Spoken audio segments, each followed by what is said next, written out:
Now, it came out Monday that Donald Trump was doing an interview with Laura Ingraham on Fox News, and they were talking about him building this ballroom. And he admitted he didn't need to tear down the East Wing. He admitted that he only wanted to. He said, well, why would I settle for a good ballroom when I could have a great ballroom? And why would I have to build it around the East Wing? Well, Donnie, what you initially said was it was going to be beside the East Wing with like a corridor connecting the two, and it wasn't going to be sitting where the East Wing was, and it definitely wouldn't be built around the East Wing.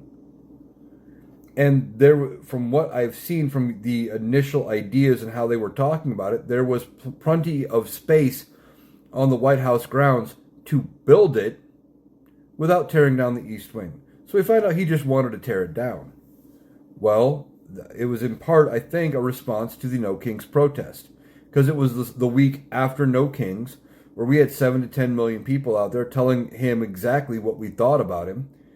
And Donald Trump got his feelings hurt, so he tried to show to the American people, well, look at me, I'm in charge. I get to do all this. Look what I'm doing. And he tore down the East Wing. Now, what happens with this ultimately? They claim there is no public money, no taxpayer money going toward building this ballroom. Now, I highly doubt that. I think when they dig into it, they are probably going to find a bunch of taxpayer money going into it.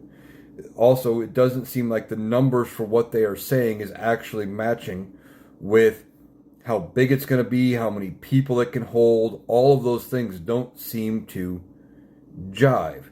They're saying a 90,000 square foot ballroom is only going to hold, I heard originally, less than 1,000 people. And one of the articles I read about it recently now says only 650 people.